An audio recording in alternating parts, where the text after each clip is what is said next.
We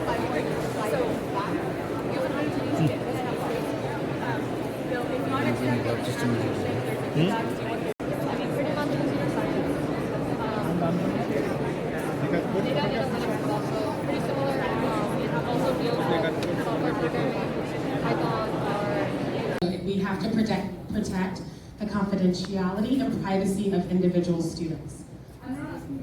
Exactly, so we cannot share that information. I'm sorry. How many students from? Representatives traveled more than 24 hours, arrived this morning, and came right to the education fair because they are committed to bringing Indian students to the United States. And they will work with students to prepare them for all of the many challenges of studying in the United States.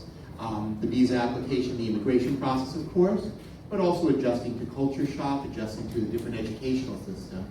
The representatives, and I hope all of you will take the time to go downstairs and talk to some of them. The representatives are very committed to making sure that students take full advantage of the opportunity to go to the United States. So, quick answer is yes.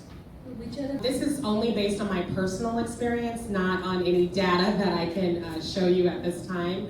But based on what we see just every day, majority of students are interested, especially from our Telugu-speaking states, are interested in engineering-related fields, computer science, including artificial intelligence studies. Every now and then we will get a student who may be interested in what we do, international relations or political science. Very rare in these regions. But regionally, we do know, like in the northern parts of India, you get a lot more students going for bachelor's degrees, whereas here in our Telugu-speaking states, the majority of students are going for graduate programs, master's programs, or PhD programs, generally in engineering and sciences, the STEM studies.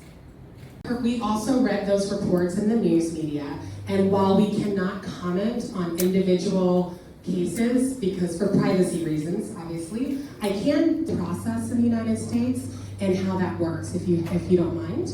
All countries, including India and the United States, we have something called checks and balances, which means different offices handle different aspects of a process.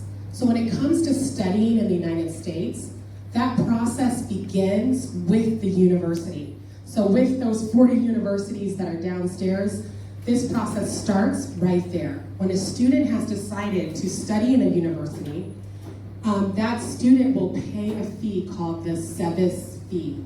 Maybe some of you have heard that. The SEVIS fee is $350, it's a one-time fee. And the university, after the student pays that fee, will then register them in the SEVIS system. That is the first step of this checks and balances that happens for a student. So the university, when they offer admission, they enter the student's information into SEVIS, and that same SEVIS record is then seen and used here in Hyderabad, as well as at our missions in New Delhi, Chennai, Mumbai, and Kolkata, to see that the student has been accepted at a school. It also shows many other things, such as what they're going to study. It also shows what scholarships they may have. It shows how much the tuition will cost. And so the officer uses that information in SEVIS to determine whether or not a student meets the qualifications to study in the United States. Keeping in mind, the Consul General Larson, who's traveling, as well as Ambassador Garcetti. We're so excited to have all of you here today to cover the U.S.-India Education Foundation's Study USA College Fair. This college fair is a Mission India-wide effort. As you may know, this is the very first stop of the college fair. It will also visit other key cities in India, including New Delhi, Mumbai, Pune, Ahmedabad, Chennai, Kolkata, and Hyderabad. So it's actually very fitting that the fairs that travel to the United States come from our Telugu-speaking states. So we're so thrilled and honored that this college fair, the very first since the pandemic, is starting here in Hyderabad and will give many, many students around India an opportunity to receive authentic, real information from actual universities in the United States to help them make informed decisions about where they might like to study in the United States. I would like to take this opportunity to thank very much our colleagues from the U.S. India Educational Foundation who worked very hard to organize this event.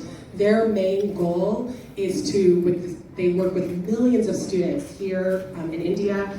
Their main goal is to help all students have a successful education opportunities in the United States. And so they do offer free FRE, educational advising to any students who are interested in studying in the United States. And so